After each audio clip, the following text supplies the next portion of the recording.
terus terjadi bagi kami. Dalam nama Yesus, haleluya.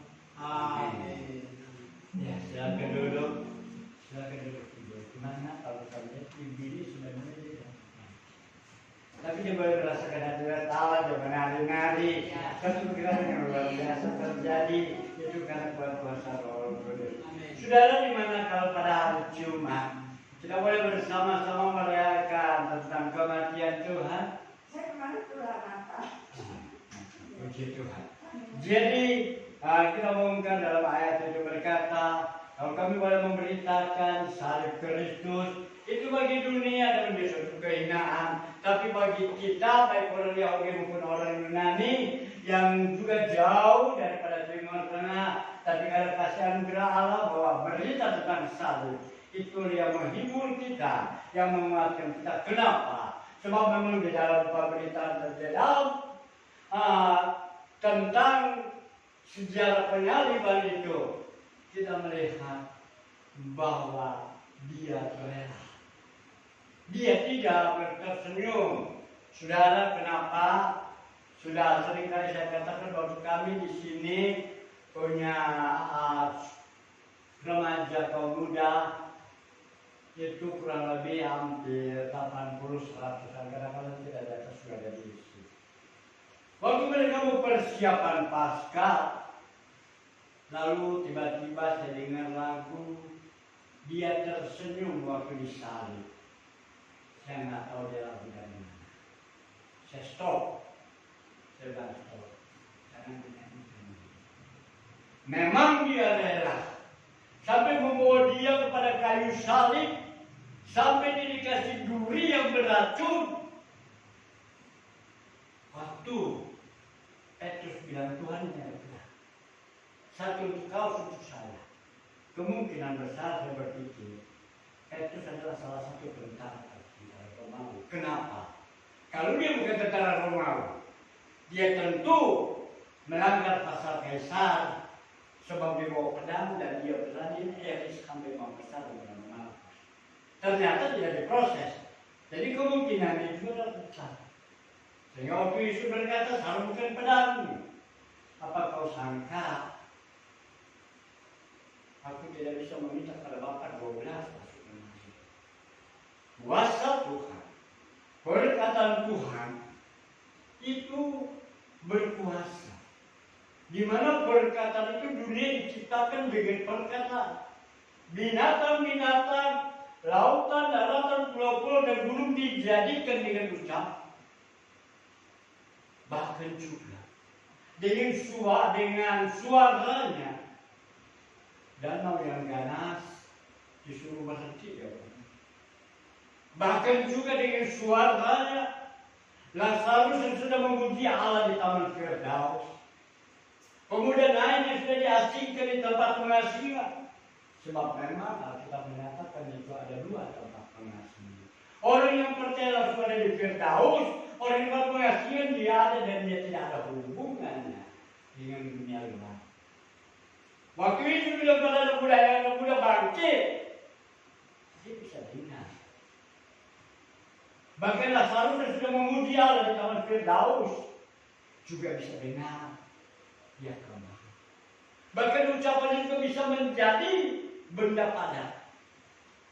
Waktu Petrus mau ke Kapernaum bersama dengan Yesus, Petrus bilang, Tuhan, kita ini nggak ada yang pegang bendahara. Yudas entah kemana dia, karena dia. Sedangkan kita masuk ke Kapernaum, kita masuk ke rumah Allah yang disebut sinagog, kita harus bayar pajak. Sehingga dibilang itu pajak buat siapa sebenarnya? Untuk orang asing kita, untuk orang asing kalau itu kita bebas. Tapi dia, kita turutin saja. Kamu mati, ikan yang pertama kau baca, ada uang. Ambil dan bayar 1 untukmu, 1 untuk. Apa kita berpikir bahwa ikan itu bodoh? Ikan dia nggak sekolah, nggak mungkin aja makan itu benda logam. Karena dia berbentuk logam. Nggak mungkin. Biar dia nggak sekolah juga. Kalau dia makan lumut, oke, masih bisa dimengerti. Dan ini benda logam. Kalau kita anggap dia ambil aja dalam kebenaran. Jadi ucapan Yesus itu begitu berkuasa. Itu saudara Petrus sarungkan padamu. Apa kamu pikir aku nggak bisa minta pada Bapa dosa? Dia panggil pun, dia juga melihat bagaimana para malaikat melayani dia. Dia begitu sedih waktu dia ada di Taman Getsemani.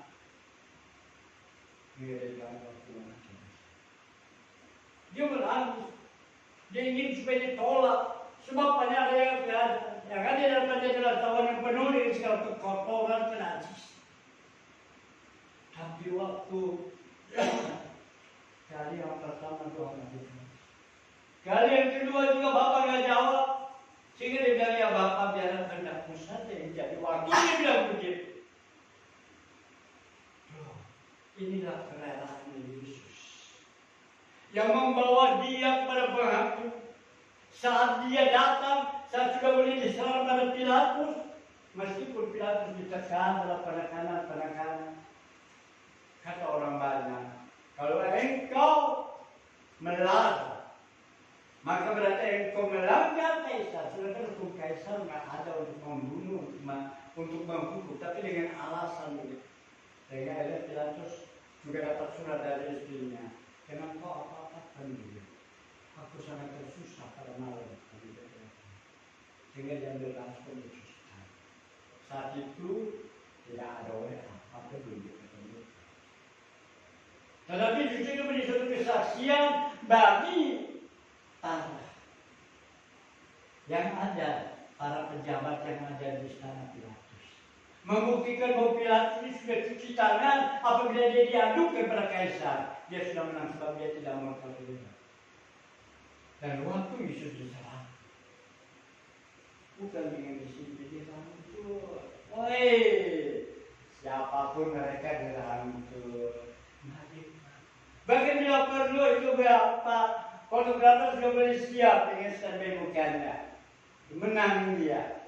Tapi di sana, waktu sudah di sana orang patah, ditaruh tersungkur, duri dia itu menusuk ke dalam dan duri yang berat. Tapi dengan kerelaan dia mau berjalan, dengan kerelaan sampai dia mampu meskipun kadang dia terjatuh, cambuk yang bekerja.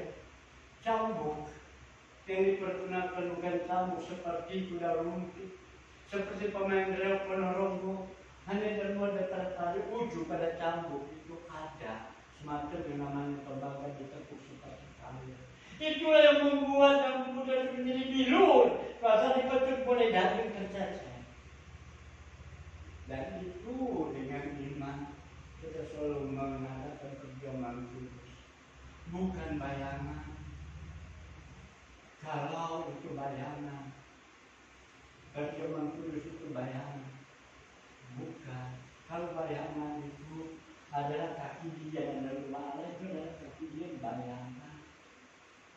Bahwa memang ada penerangan dan ada 7 kaki, 7 lampu yang menerangi setiap kehidupan para hamba Tuhan, yang menerangi setiap kehidupan jemaat Tuhan yang disebut 7 jemaat dalam Wahyu pasal yang kedua dan ketiga. Dan kami juga pernah menemukan kaki dia dari 9 sampai saja yang jadi pertama. Kalau 9 darah Roh Kudus.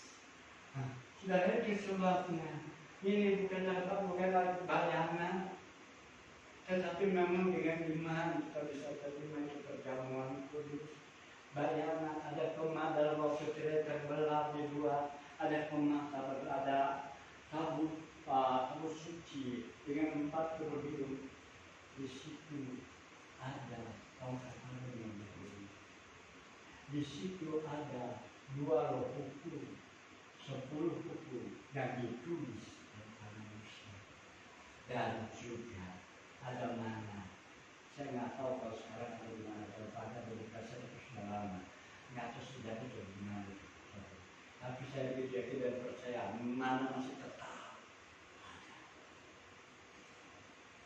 Dan ada mesbah doa di dalam ruang suci 6 tumpuk roti sebagainya, 6 tumpuk roti sebagainya. Itu adalah kebaikan 12 suku Israel.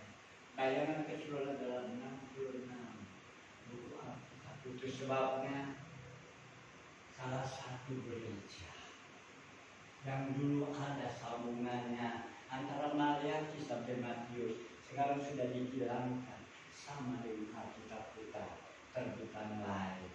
Mereka sudah terima, jadi nggak ada lebih daripada menerima. Nah, saudara, itu sebabnya pada saat ini penyaliban Yesus membawa dia sampai dia masih tersalib karena kerelaannya. Tapi apakah dia mati selamanya? Baik, kita membuka kitab kita yang terdapat dalam 1 Yohanes 1 Korintus.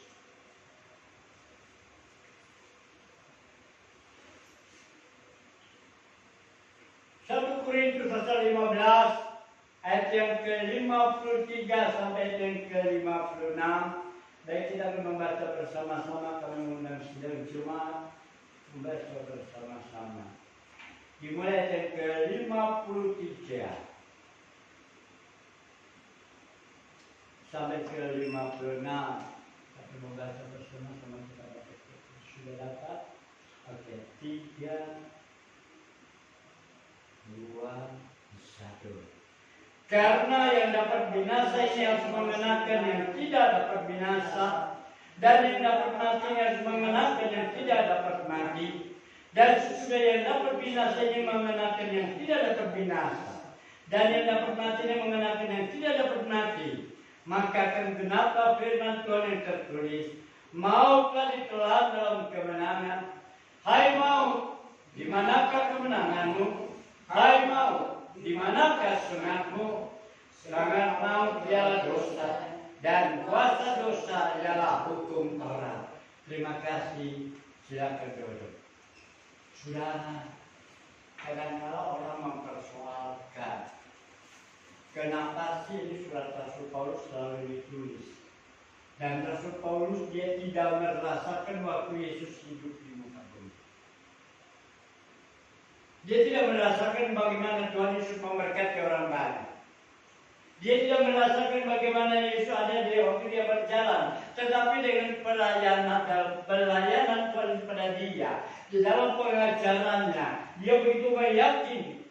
Karena memang dia punya background, yaitu belajar tentang hukum Taurat. Tetapi justru dari berdalamnya salah satu pasalnya yang dikatakan tentang kebangkitan, sehingga dikata, hai maut, di manakah kemenanganmu? Hai maut, di manakah sunatmu? Semua orang begitu takut pada kematian. Semua orang begitu takut. Sebab apa? Sebab yang dihadapi sebentar bukan kematian itu. Tapi memang yang saya ketahui, di luar Yesus mereka dipaksa.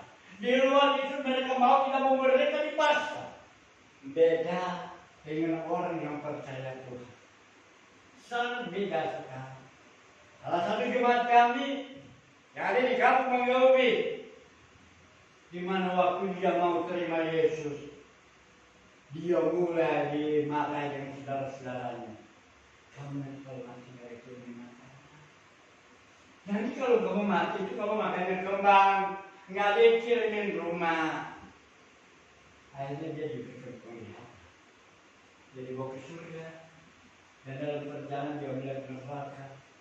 Tapi sepanjang perjalanan ada orang yang begitu sibuk, bawa ini, bawa ini, sampai balik lagi dalam perjalanan dia tanya, Tuhan, itu rumah siapa sekitar? Lalu dia bilang, ibu, sementara ibu sibuk di dunia ini, kami pun sibuk. Artinya, siapa pun dapat kita lakukan, kita sedang bangun rumah di sana. Amin.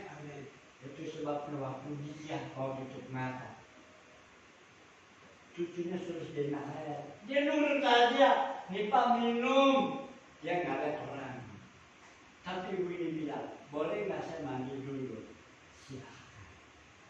Dia mandi dengan dia tolong daripada anak-anak itu pun ada angkat di anak pemuda. Dia selalu dia pakai baju. Siap Tuhan, kami datang. Tidak ada suatu pemaksaan. Karena apa? Karena jiwa kita ada dalam Tuhan. Itu sebabnya dalam ayat berkata, hai maut, di mana kemenangan? Maut tidak ada kuasa. Mau tidak ada berarti dalam setiap kehidupan orang-orang yang percaya. Berapa kali saya luput pada kematian?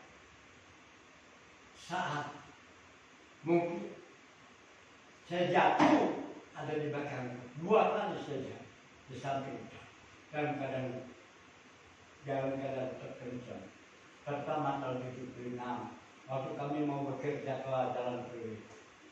Kami jatuh, jembatan baru dibangun itu di Priwe Batar Kapu dengan gelugong. Jatuh, kami ditabrak dari belakang, kami jatuh di tengah-tengah truk, dan saya sebagai pengemudi saya tahu kalau bus untuk berjalan kecepatan tinggi nggak mungkin dia berhenti. Saya sudah lewat oleh depan. Tahu-tahu hanya sekian senti saja jaket saya kena roda belakang. Bahkan juga sampai kepala terbelah, nancap mundur. Kalau bukan kuasa Tuhan mungkin. Itu sebabnya di mana kuasa kematian tidak akan berani menerkung kehidupan kita. Dia jaga sedemikian rupa, baik di darat, baik di udara, baik juga di laut. Itu sebabnya waktu kami dari Biak mau ke Nabire, kami naik pesawat baling-baling. Saya sebagai pengemudi sudah tahu, ini mesin ini udah pincang. Sehingga pilot yang sebelah kiri dia pencet-pencet atas, dia bagi kayaknya mampus. Dalam hati saya bilang berseru, Tuhan, batalin aja Tuhan.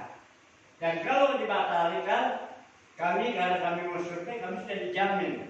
Sebab pesawat provinsi, dia tidak setiap hari bisa terbang. Ada kendala mesin, nggak ada pesawat pengganti kali keesokan harinya. Atau cuaca buruk, itu juga. Jadi artinya setiap kali kalau kami transit, kami sudah disiapkan untuk tempat menginap. Ternyata jalan juga. Dan saya duduk di sebelah kiri dekat sini. Saya boleh lihat-lihat ini. Karena saya ingat orang tua punya kawan. Pernah kejadian baling-baling mati satu di stasiunnya. Untung dia terlempar bersama dengan kerabat juga bersama dengan seorang ibu bapak. 2 orang bisa selamat karena dia terlempar kursi di dalam dan nggak bisa keluar, terkurung dengan air tekanan begitu. Tapi dia terlempar keluar. Lalu saya melihat kalau sudah boleh dekat dengan air pesawat ini, saya coba buka, saya coba lompat. Saya pikir bisa atau nggak bisa berenang, bisa keluar dari situ. Tapi itu akhirnya sampai juga dengan diri. Tidak harus untuk kegentaran, demikian juga kita sebagai orang yang percaya. Tidak ada suatu ketakutan yang melanda kehidupan ini. Kenapa? Sebab Dia sanggup menolong kita. Dan itu sebabnya kenapa soal benar kita, hai mau di manakah kemenangan? Hai mau di manakah sengatmu? Bahwa sekali kata bahwa sengat mau adalah dosa. Dan sengat mau dia dosa dan kuasa dosa itu adalah hukum Taurat. Itu sebabnya kalau sudah boleh menerima ada sengat mau itu maka berarti dia adalah segala kutukan. Dan kita sebagai orang-orang yang percaya, kita tidak hidup dalam segala kutukan. Kita hidup bukan ada di bawah takdir, kita hidup tidak ada di bawah nasib. Kenapa? Kalau dibilang nasib, Petrus dan Zebedius, semalam-malaman dia menjala, dia akan dapat ikan. Semalam-malaman dia adalah anak danau, dia tahu di mana tempat ikan, dia akan dapat ikan. Mungkin dia sudah kalau dia sudah mendarat di pantai, dia bilang pada orang-orang mungkin pada orang kita ini gak dapat ikan. Udah biasa. Waktu Yesus mulai mempergunakan perahu, waktu Yesus sudah mulai pakai memberitakan Injil, maka Yesus bilang, kamu ke tengah, kamu tebarkan jalamu sebelah kanan perahu. Waktu dia tebar, dia dapat ikan yang besar. Itu sebabnya sebagai anak-anak kita tidak hidup dalam kutukan. Kalau kita hidup dalam kutukan, berarti kita hidup dalam takdir. Kita hidup dalam nasib, tapi Allah rubah itu segala nasib. Sebab Yesus katakan sudah selesai bagi mereka yang mau percaya kepada Tuhan. Sudah selesai bagi mereka yang melepaskan dirinya. Itu sebabnya kita Injil ada pasal yang ke-10 dengan jelas 10 bagian. Di situ dikatakan ayat yang tidak asing lagi barangkali bagi para saudara, bagi para pelayan atau belum jaya kapalan. Maka dikatakan di situ ayat yang ke-10, yaitu pencuri datang untuk mencuri dan membunuh dan membinasakan. Pencuri datang untuk membunuh, mencuri apa itu yang dia curi? Dia curi segala damai sejahtera Allah. Dia curi segala kasih karunia Allah. Dia curi segala kehidupan kita ini dari segala pengalaman yang Allah berikan. Dan dia membunuh segala setiap iman kita. Itu sebab dia mencoba mengalihkan apa yang menjadi segala kelemahan kita. Disitulah dia akan dia tonjolkan. Dan dia selalu mengalihkan segala pengharapan kita supaya kita tidak lagi dapat segala janji-janji Allah. Dia yang bisa mencuri dan membunuh, bahkan juga dia membinasakan jiwa kita. Ada banyak cara di dunia ini, ada banyak cara supaya mereka mengalihkan pandangannya bukan pada Yesus. Itu sebabnya pencuri datang untuk mencuri, membunuh dan membinasakan. Dia curi segala apa yang saudara punya. Bahkan juga dia bisa mencuri segala berkat-berkat keturunan melalui cara-cara luar biasa. Tetapi justru Yesus datang, dia mencipta. Dia tidak mencuri, tapi dia menciptakan dari tidak ada menjadi ada. Itu sebabnya mau tidak dapat lagi mengalahkan dia. Sehingga dikatakan dalam Injil Yohanes ayat yang 10 bagian B dikatakan, yaitu dengan jelas, aku datang supaya mereka mempunyai hidup dan mempunyai dalam segala kelimpahan. Yesus datang untuk memberikan kita hidup. Yesus datang memberikan kita kelimpahan. Limpah dengan segala damai sejahtera. Limpah dengan segala berkat-berkat. Tapi coba perlu kita pertanyakan. Ada banyak pengajaran-pengajaran yang kalau ikut Yesus penuh dengan segala kemakmuran. Kalau begitu bagaimana mereka tidak mendapat berkat? Mereka bilang Tuhan super puluhan. Lalu akhirnya mereka sedang lagi mau naik iman jadi down. Sebenarnya firman Allah tidak mengajar tentang kekayaan. Ada banyak pengajaran tentang kemakmuran. Lalu bagaimana mereka yang tidak makmur, mereka merasa terkucilkan. Bagaimana tentang pengajaran Allah, bagaimana supaya iman bisa bertumbuh dalam pencobaan. Karena pencobaan juga bisa datang dalam keadaan ekonomi. Itu sebabnya kita dengan jelas dikatakan bahwa aku datang untuk memberikan hidup dan memberikan kelimpahan. Kelimpahan yang utama adalah kasih. Yang utama adalah sukacita dan sejahtera daripada Allah. Di saat dunia diresesi dengan segala sakit penyakit. 2 tahun silam, di mana kita merasakan semua dikekang, tidak bisa keluar dan mereka keluar. Tapi saya puji Tuhan, selama 2 tahun kami masih tetap aktif untuk bekerja, baik ada di Cikarang, Cikampek, kami pakai kendaraan dulu. Sudah disiapkan juga bakso masih tetap, meskipun dikatakan bakso sudah jam 8 habis, tapi jam 11 masih ada. Sudahlah dia pelihara kita. Semua kita saling curiga, orang tua kita curiga, adik-adik kita juga curiga. Oh, bila perlu kita support dengan dispenser itu waktu 2 hari. Tapi sebagai orang yang percaya, semua begitu berjalan bukan kita mencobai Tuhan. Tapi tidak tahu dia adalah pelindung daripada kita. Itu sebabnya yang telah dikatakan bahwa aku datang kata Tuhan supaya mereka mempunyai hidup dan mempunyai dalam segala kelimpahan. Saat tidak boleh mempunyai hidup, saat tidak boleh percaya pada Dia, maka Dia memberikan kita kelimpahan. Mengapa itu? Sebabnya kalau Dia sudah mati dan Dia bangkit pada hari yang ketiga, memberikan saudara pengharapan, memberikan saudara kehidupan masa depan yang begitu cerah. Sehingga dalam Injil Yohanes pasal yang pertama, bagi mereka yang percaya, pertama ayat ke-12 di situ dikatakan, Yohanes pasal pertama ayat ke-12, tetapi semua orang yang menerimanya diberinya kuasa supaya menjadi anak-anak Allah, yaitu yang mereka yang percaya dalam namanya. Begitu kita boleh percaya, kita menjadi kuasa diangkat anak oleh Allah. Betapa luar biasa. Enggak ada perlu acara-acara ritualisme. Tidak ada perlu acara-acara begitu menakutkan. Hidup dalam keheningan tengah malam di tengah hutan. Hidup dalam keheningan tengah malam di tengah goa. Tidak ada acara-acara seperti itu. Tapi pada saat kita mulai percaya dengan jelas, di situ dikatakan bahwa kamu telah diangkat menjadi anak-anak Allah. Setiap orang, ayat ke-12 saya bacakan lagi dalam Yohanes, tetapi semua orang menerimanya diberinya kuasa dan menjadi anak-anak Allah, yaitu mereka percaya dalam namanya. Jadi kita percaya meskipun kita nggak melihat, meskipun kita nggak merasakan Yesus ada, tapi dari hari ke hari kita rasakan namanya. Dunia yang begitu takut, dunia yang begitu gentar, berita-berita begitu menakutkan, kita rasanya aman seperti ada di bawah hidup kalian yang menaungi anak-anak kepada serangan burung elang.